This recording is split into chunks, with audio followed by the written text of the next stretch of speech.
Hello and welcome to another installment for the Focal Forum, or recently rebranded social media channels for the social and political sciences at the University of Chester.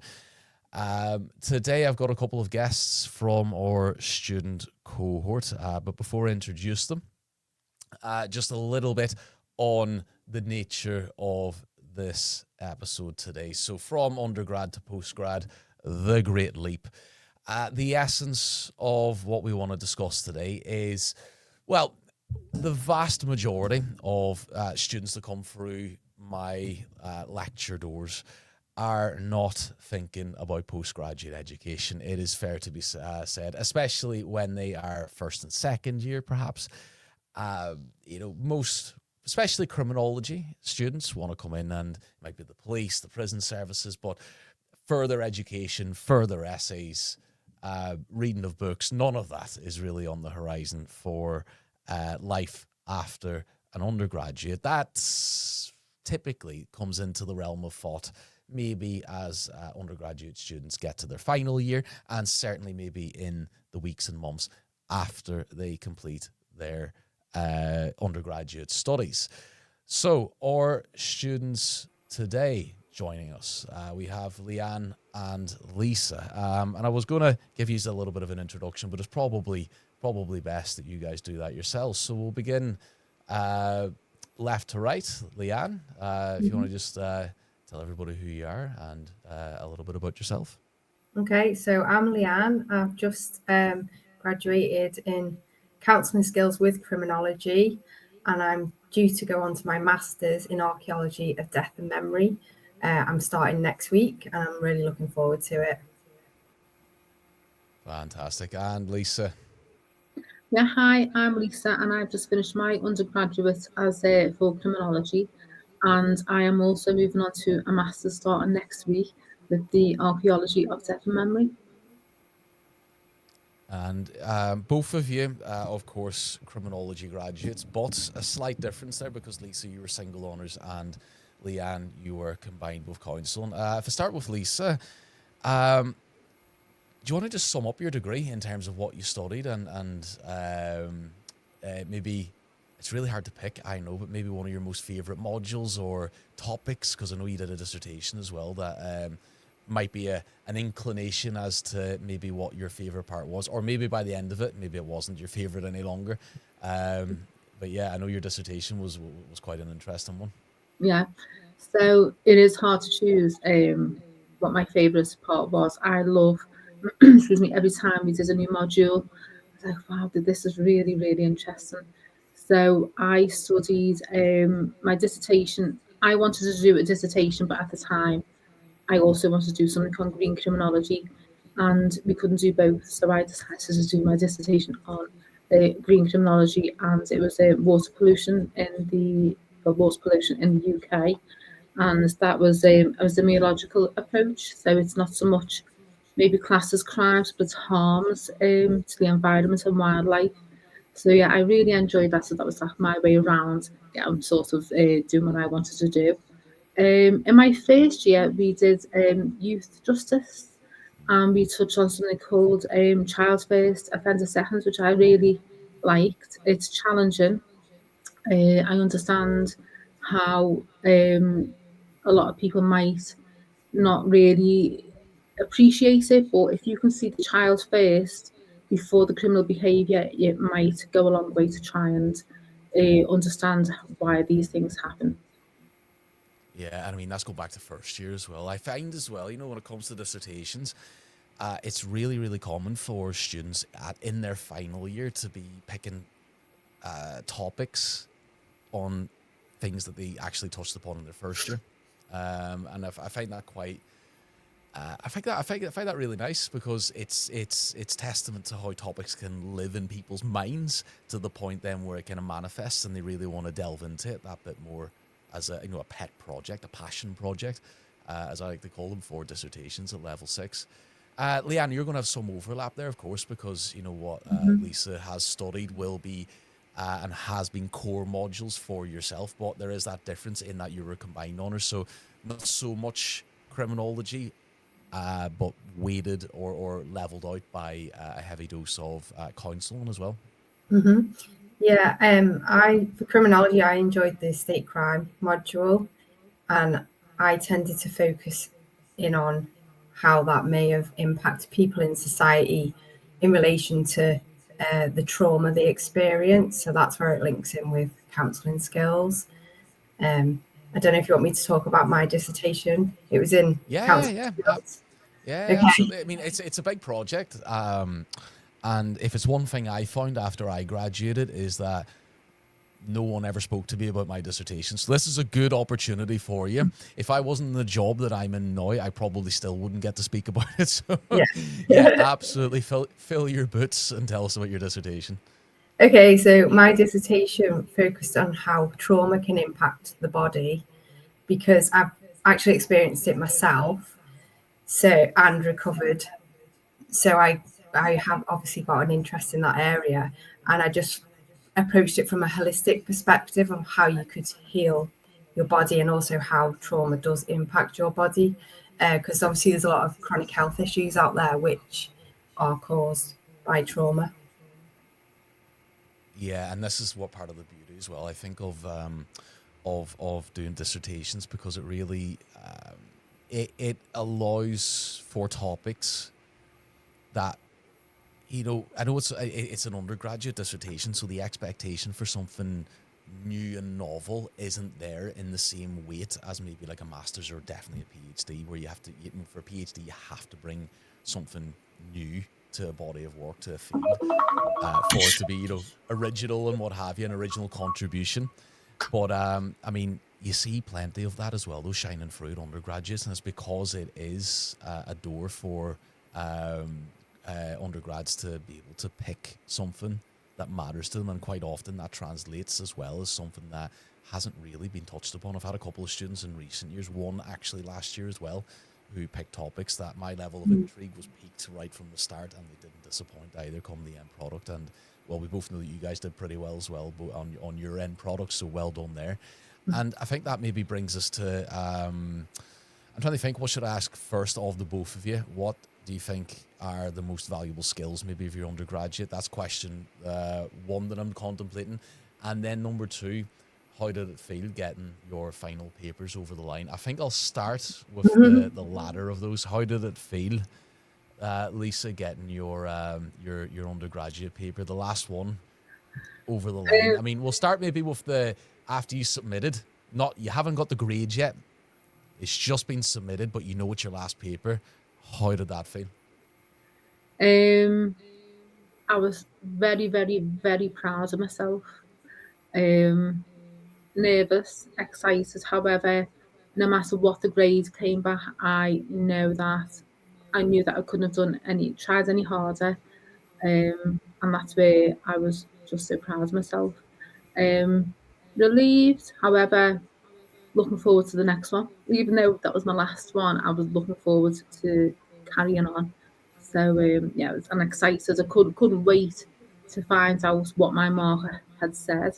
I was interested to see where I might be able to improve.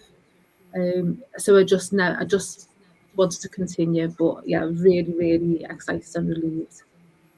Yeah, some might say that's a bit of a sadistic mindset, wanting to continue with academics, but you know, I wouldn't be one of them people. But some might say that. But I mean, there must have been at least a bit of a where you, because every time I submit something, I'm never that confident. Genuinely, I'm never that confident, and I think a lot of people are that as well. But was there any, when you submitted the last paper, was there any level of confidence? Because the track record by that point was on your side. I mean, it was your last paper as an undergraduate. But was there any confidence whenever you submitted that final paper? I'd started to gain confidence over the last couple of years about my ability. I'll be honest with you, I wasn't confident that I was going to get the grade that I did get. But that's just your self-doubt type of thing. But I was confident that I had achieved something good, or good for me, might not be good for someone else.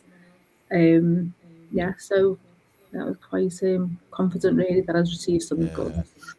That imposter syndrome never dies. Yeah, that was it. Yeah. Leanne, how about yourself? That last paper, cast your mind back, not that far because it's only, we're in October, so maybe 3-4 months ago, about that. How did you feel? I was quite nervous because I knew that my last paper would be the decision maker for my grade. So I Oh, was right. really hoping that I got a good mark. And if I didn't, I would have obviously have been a 2-1 rather than a first.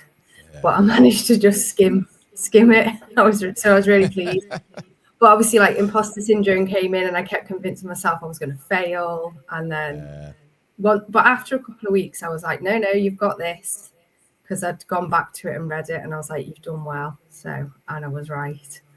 But yeah, it was that in between, though, waiting to get your mark. It's not an easy time, is it? No. It's not, and there's nothing you can do about it either. Like, I mean, there's nothing as a staff member you can say to, satisfy the stress of a student during that period of time. And we can only mark as quickly as we can, but the release date's always the same as well. So it's always like the only sort of shred of comfort that you have is that you know the date that the grade's going to come out on. So at least you've got that. That aside, I mean, yeah, it's tough going, and it does test you, especially, it's different as well, I think, compared to the papers that come before, because it is the last ones, and like Leanne was saying there, it could be the difference between, it could be the difference between a boundary grade as well, like, so it adds that bit of an extra level of importance to it too. And yeah, I can't say I remember too far back to my own undergraduate, but I have submitted other things more recently, and I can at least bring some level of sympathy your way as well. But you got there. That's the main thing. You're there now, and I suppose then I'll move on to the other question that I was toying with. What order should I ask? And that is, now in the kind of immediate aftermath, I know you're going into postgrad and not necessarily into industry, as we say. You're continuing on with higher education. But from in the immediate aftermath of your undergraduate, if you were to pick one or two, I don't know if this is the right way to ask, but I'll ask it this way first. If there was like one or two maybe sort of key skills or lessons, generally speaking, that you've learned from your undergraduate, any key kind of takeaways at this point, Lisa, what might that look like? I thought, looking back to the beginning, I always thought that I was the only one in the lecture room who didn't understand what the lectures were talking about. And I take my notes with pen and paper, and a lot of the students use the computers, and I could hear if it helps, sometimes I start a sentence and I don't really know where I'm going to go either. So that might be the whole room there, if that helps you. Well, that does help actually. But I see a lot of the other students, clickety clack on the computers, and I'm like, oh wow, they all know what they're talking about. They quite understand what's being taught in the room. And for a long time, I felt like I was the only one who didn't. And it was only just maybe halfway through my second year, speaking to different students and realising that they all felt the same, and they all thought that I knew what I was talking about. So finding that out took a lot of pressure off. So the lesson there I took forward was to, nobody knows everything, and it's okay to not know these things, and that's why we're there. And then from then, my confidence improved, and I felt more confident asking questions, and that made me more confident in my own ability. So they're the type of things that I've taken forward. So yeah. Yeah, I always assume that whenever I see students typing away at a point that I think is not particularly interesting nor important, I always think they're just WhatsApping each other in a group or something, maybe. But that's just that's why I'm sitting there thinking, am I going too far off the beaten track here? Do I need to rein myself in a little bit?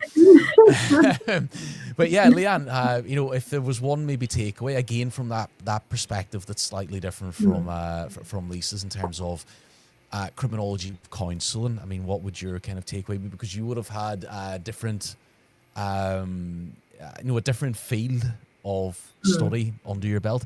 as well as different staff, different lecturers as well. Having taught you as well along the way. So your perspective, your takeaway might well be a little bit different, or is it kind of maybe the same? A bit similar, but yeah, I would say if you're ever struggling, just ask, because there was a few times where I was completely and utterly confused, didn't know what I was doing. And instead of staying stuck, I would go and speak to my academics or my PAT. And then even if I had to ask the same question 20 times, that was okay. And I felt that from the academics as well. So then I was able to go back until I understood, and then I got my head around it and I was able to move forward. So I guess my key takeaway is don't stay stuck. If you feel stuck, go and ask for help, because it's always there, whether it be through your PAT, your lecturer, academic skills, or even students who are in the same cohort or other cohorts. It's good to talk. It really is. Because you might, as Lisa said, sometimes you feel like you're the only one, but usually you're not. So, yeah, because it's really important. I think this gets maybe lost among students. I think it certainly did I think I did at certain points as well. I think certainly whenever I started my PhD, because I felt like there was this expectation whenever you told people you were doing a PhD that they expected you to already know everything about your field, and to be fair, that never happens. I don't think. You get burdened by this kind of tag of I hate it, but expert or whatever along for PhD, and that's just not, well, I don't know, whatever that term means. I don't feel it, and I think going back a couple levels to, like, say, undergraduate, masters, you're still a student, and student means learner. So the expectation of a individual student upon themselves to know everything and then feel a bit daft for having to ask, that's a burden that I think we need to maybe still chip away at to lift and make it so that students don't feel that. I know it's inevitable that at points they will, but I mean, as early doors as we can to kind of break that barrier down. It should remain a goal really for particularly staff. But certainly amongst student communities as well, I think should be a big goal for that. And I think that maybe brings us then to, I mean, your decision, sadistic as it may or may not be, to continue with education right off the bat of an undergraduate, because I suppose for me, going back to 2011, I was mostly in 3 or 4 minds about what to actually study. I wasn't really locked or keen on anything at that particular time that I was seeing. And I think maybe it was probably due to the fact that by that point I was 23. I'd never been out of education. And I think that was probably my mind telling me that I needed a break and not allowing me to land on a master's that I actually liked then. So I took a break for 2 or 3 years, did a bit of travel and all the rest of it, refreshed. And then all of a sudden I was seeing master's degrees that I was really, really liking. But you guys are going right in, feet first, and fair play to you. But what's the logic there, Lisa? What was the motivation, and when did you kind of decide that, you know what, yeah, masters, I'm doing it? It was at the beginning of my last year. As I say, I'd started to realise what I was capable of, and as you said, that imposter syndrome, I still have that, but it was just my confidence and realising what I was capable of. And then the idea that my criminology studies were going to be coming to an end pretty soon, and I didn't want that. I really, really enjoy all of this learning, and every day is a learning day, no matter how old you are, and that's how it's going to continue for me. That's I realised that I wanted more, and I really, really enjoy it, and especially the academics, they also impacted my decision to stay at the University of Chester and look for masters. I did want criminology, but we didn't do it there, and that's fine. But the one we have chosen, you can sort of take your studies in the direction that you like. I've been told, well, I hope, well, we can actually, and I can't wait. So yeah, I'd say I just can't wait. Yeah, we'll get a little bit more on the finer print of the postgraduate that you're both going for, actually, in just a few minutes' time. But Leanne, what was your rationale, and maybe when was there like a penny drop moment? Was it like an epiphany that was like, actually, you know what, I could do more of this. Actually, I'm up for the challenge of a postgrad. I actually had in mind that I was going to go on to clinical counselling, but at the end of level 5, I volunteered for Childline, which helped me to recognise that actually, no, I don't want to do this right now.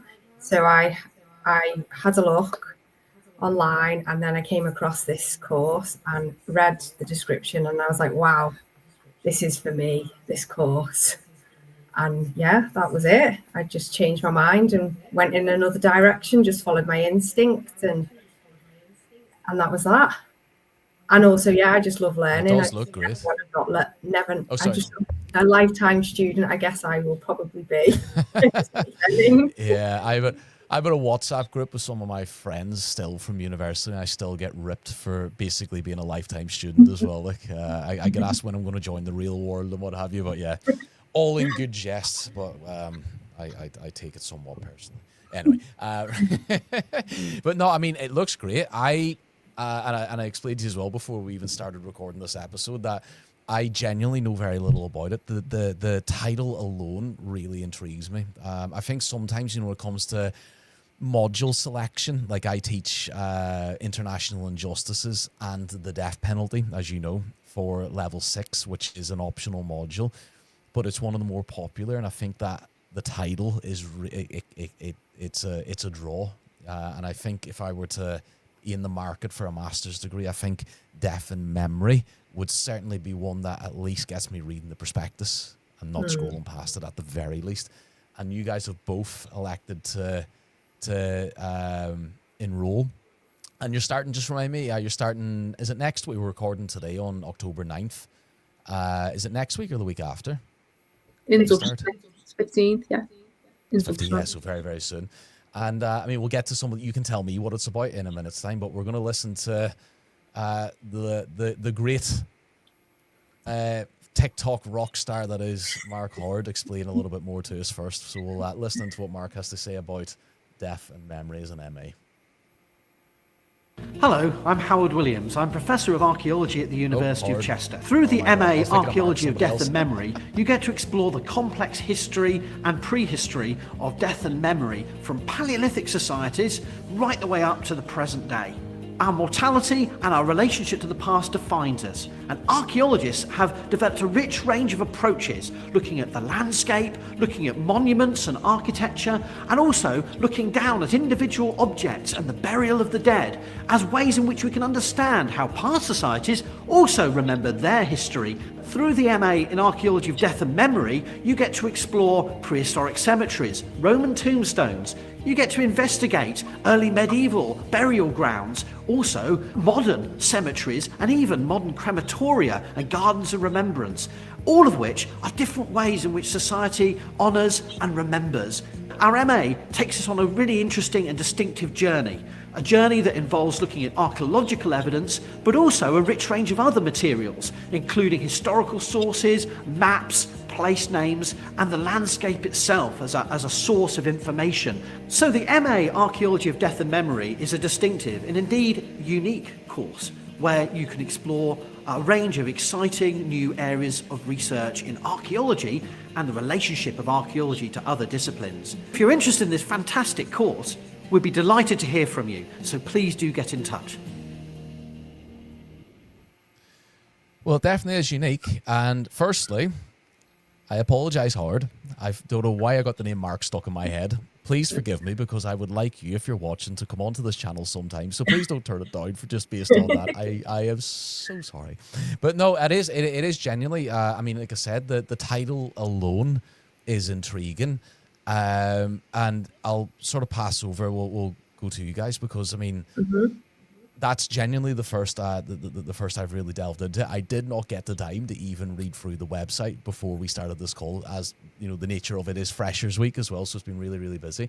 But you know, I was coming into this to this episode with two students that are going into it, so I thought, well, let's get you guys to explain it to me and everybody else. So I suppose, Lisa, what is in this master's degree? Because it is a bit detached as well. You know, it seems a bit detached, doesn't it, from criminology? I mean, I'm sure there's definitely going to be overlap. I mean, some of the points that Howard was talking about there kind of made me think about some of the content that I was teaching to you guys last year with regards to, you know, like the historical evolution of violence in society and you know, the historical use of violence. And this kind of, in a bit of a different way, is that, from what I gathered, well, modes and subjects of death and how that's been viewed and treated differently in different societies at different ages and what have you. So, yeah, basically expanding on that, is there anything that in that really attracted you in the particulars? So this course, I didn't know this course existed. It was Leanne. She showed me it. And just with the word death, okay, what is this? Anyway, when I had a read of it, it felt like, I think I'm correct in saying, it's still the study of people, which is basically like, you know, sociology. Criminology is a branch of sociology. And after speaking to some academics, and they said you can take it in a way that it's something that interests you. So one of my academics at Criminology, Jane, she's I'd had a little chat with her, and she'd been speaking with an academic from the Death and Memory Archaeology, it was called Archaeology of Death and Memory course.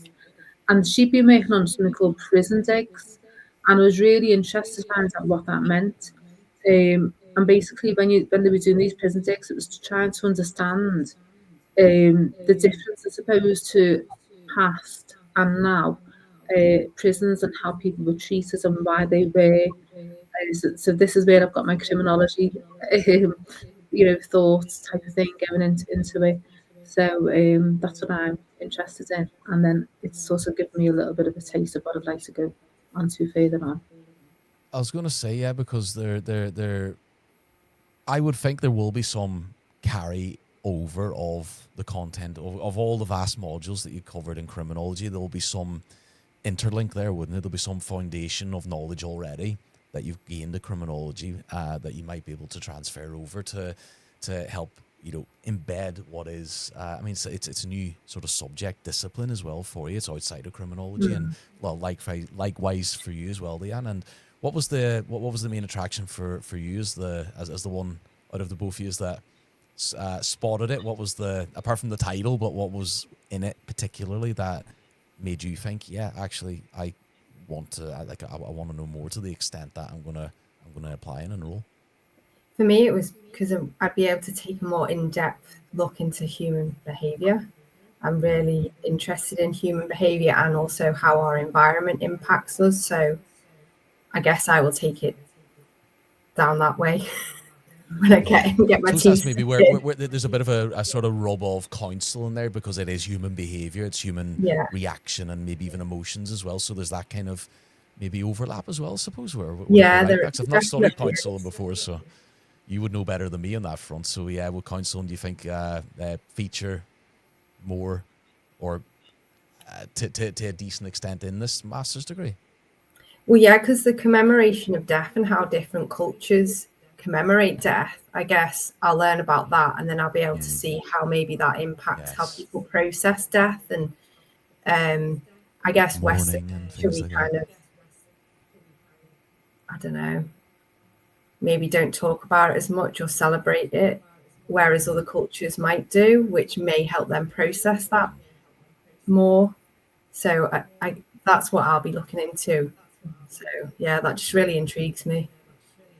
Yeah, it is a bit of it's a morbid, obviously, it's a morbid topic, but it's a fascinating topic as well.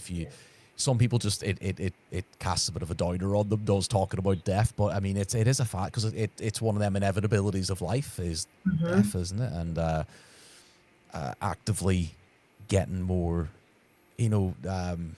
academically involved with a topic like that, I think, and I don't know, I'd like to hope that it's going to bring a level of enlightenment to the both of you that is going to be quite unique. And it's come back to some of the opening remarks that Howard made in that video, is that it is unique. I think it's really unique. I mean, I remember looking for, albeit it would have been in select fields of study, but I remember going back 10 years or so now to looking for master's degrees, whenever I had enough of a break between undergraduate, and I thought, right, well, I'm going to start looking now, and I can't remember any coming across something quite as maybe standout as that. So it's got I think a lot going for it. I suppose maybe the expectations of postgraduate, I've passed a couple of, well, I suppose my best pearl of wisdom for you was don't underestimate the amount of workload that you might well get, because it is intense. Part-time. Yeah. I you know what, it won't feel like I did my PhD part-time, and it didn't for a minute feel like it was part-time. Honestly, it was just when you weren't doing other things, you were working or thinking about your bloody PhD, and you'll be the same as well, your masters. And I don't think that's necessarily always a bad thing. I mean, people say you should switch off. Yeah, all right, but if you love what you're reading, you love what you're researching, you love what you're doing, it doesn't necessarily feel like work. It is a passion, so in that sense, you kind of don't want to either. So I hope that's the way it is for you guys. Like, it isn't so much of a burden that lives with you during this, the next couple of years when you're doing your MSc. It's more of a, I can't wait to get back at it again, that kind of thing. But just on the expectations, because you haven't started just yet, but just on the expectations, Lisa, of what's ahead. Kind of what is your expectations of, in terms of workload and because you guys both are involved in quite heavily in a number of projects across the university, and you have been for some time. So the expectations of a master's, what are they for you now, just as you're about to start? And I mean, how how do you envision maybe the year ahead with, what's your plans and expectations with regards to, I suppose, open it up, not just the postgrad, but all the other things you've got going as well? So I think the expectations, they are laid out for you in the course, and that's why we've chosen to do it part-time. As you've mentioned there, we do a lot of other things at university, and we both enjoy doing what we're doing.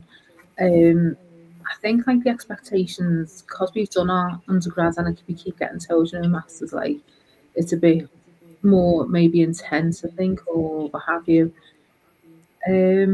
Just maybe more of the same. Sorry, but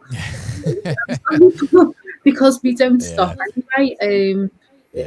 It's hard to have that mystic Meg ball as well, isn't it? Turn up to our lectures, be an active learner, which was something that I read about before I started university, and I didn't quite understand what it meant. And as I say, it was like a year and a half later, I was like, right, this is what it means. Put your hands up, ask questions. And we speak to so many academics like yourself, and we learn so much. It's sometimes hard to see the difference between when we are studying a stay and then just having conversations, and we learn so much outside of our study field type of thing just by being so involved. So my expectations are just more of what we've already done. Yeah.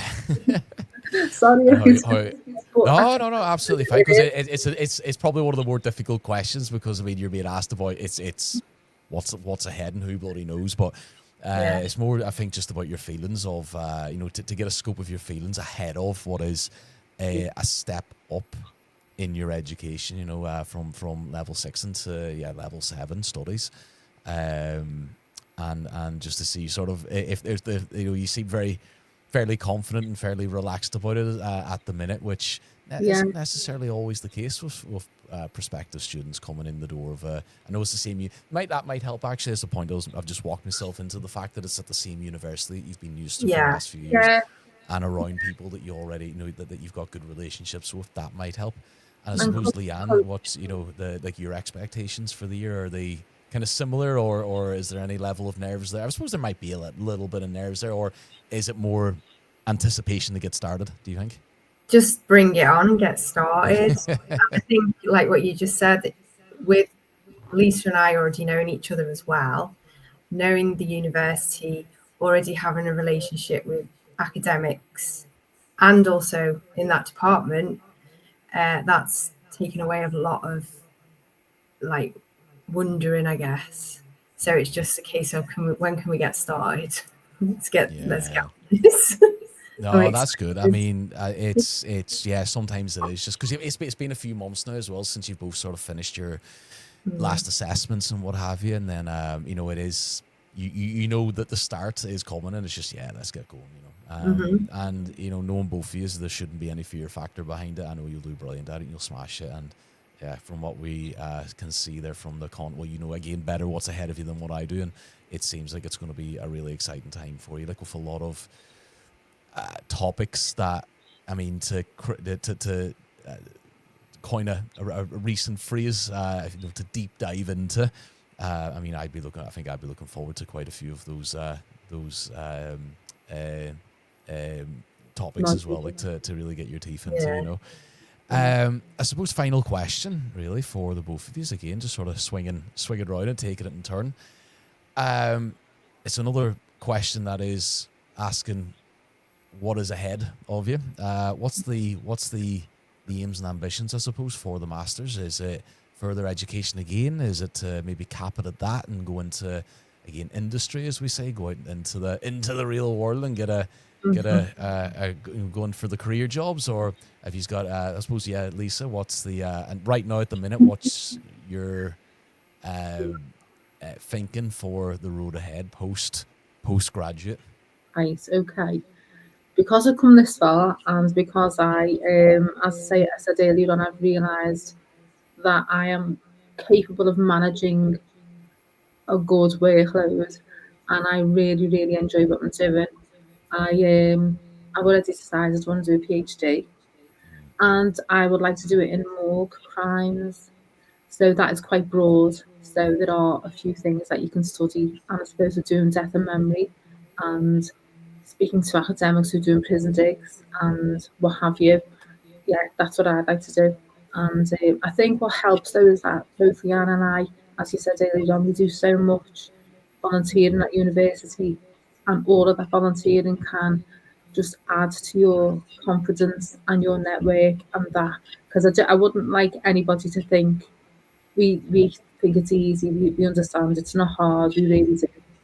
But that's why we both say, if students can get involved in a little bit of volunteering on campus within the university, you'll get to know more academics, more students, realise your own potential, and you won't cut things off that possibly could be an opportunity for you.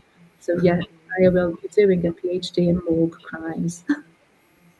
Yeah, I know what you told me this earlier in the week as well, and I didn't realise, but then what it was that you were talking about, and then you explained it, and I was like, that is fascinating. Honestly, I had a dissertation student last year who wrote a paper on fertility fraud, sperm donation, and right from the off, my intrigue was up there. Not a topic I'm a specialist in, but I was really, really intrigued, and that dissertation did not disappoint either.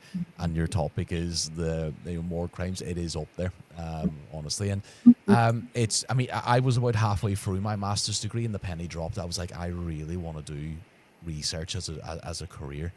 And I kind of felt like whenever I started telling people, I don't know if you were the same, but whenever I started telling people, I'm thinking about doing a PhD, whatever, I felt like that pang of imposter syndrome as well. Like, who the hell's this guy to be, like thinking he's capable or what have you of a PhD? Like, but I mean, I'll tell you now that a PhD, if you're able for undergrad and then masters, in my opinion, you're able for a PhD in terms of, intellectual capability, and a lot of PhD is much, much more about perseverance. It's much more about stubbornness, I think, to get through it. But we'll talk more about that, no doubt, whenever you get closer to MSc completion. Leanne, same question to bring us to a close. What is your, at the minute, maybe ambitions for the future postgraduate? Well, a business with Lisa, which we can't really go into because it's under wraps at the moment. Yes, I would. Don't give away your best ideas to the 7 followers we have on this YouTube channel. Yeah, there's that, which is focuses on well-being and environment. I'll just say that much.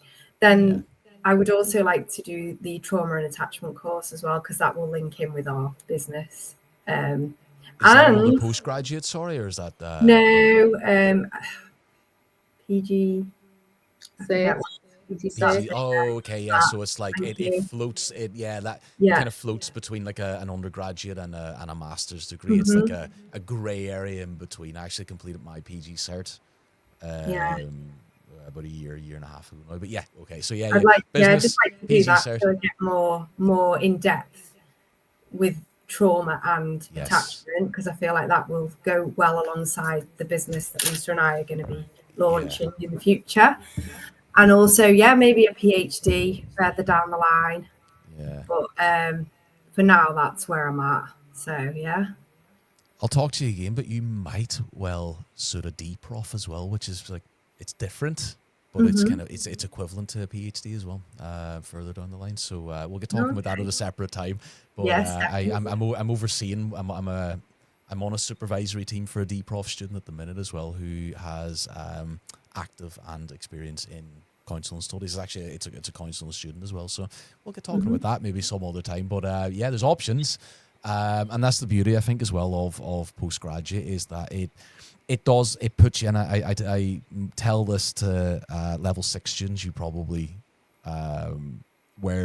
forgive me, I can't remember if it was your classes or not, but I more than likely have explained, that at least the last time I looked, generally speaking, it's about 6-7%. Don't hold me on that, but again, last time I looked, about 6-7% of the population are postgraduate educated.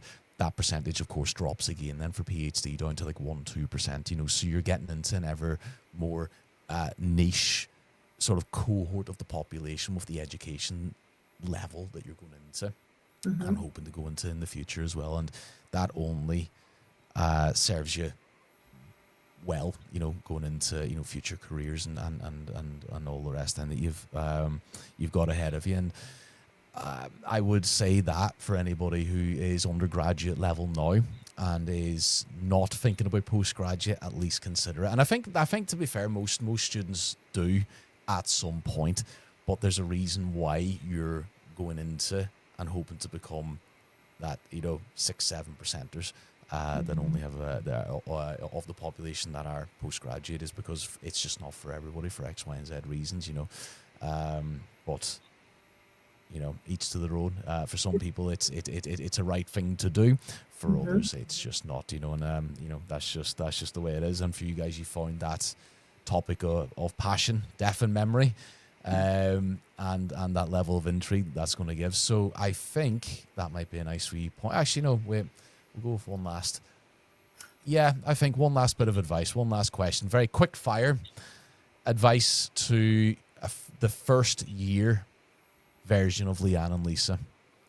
First week, Freshers Week, very fitting compared considering where we are right now. Freshers Week 2025. Cast your mind back. One bit of advice that you would give, Lisa, to the Freshers Week version of yourself. To just grab every opportunity that intrigues you. Doesn't matter if other students are getting involved or not. Just grab it.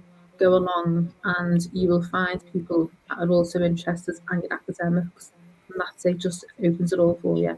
Grab everything you want. Fantastic. And Leanne, what about yourself? Freshers Week version of you, what are you saying to her? You are good enough and you can do this. So yeah, maybe help with the imposter syndrome a little bit. And same as Lisa, just grab every opportunity possible. And get a calendar. Oh yeah. Get a calendar. Hey, you've just reminded me. I need a new academic calendar for my office as well. The one that runs from September up until August. So yeah, I'm gonna have to get on Amazon. I've been buying the same one, just in different colors for the last 5 or 6 years. So yeah, you just reminded me on that.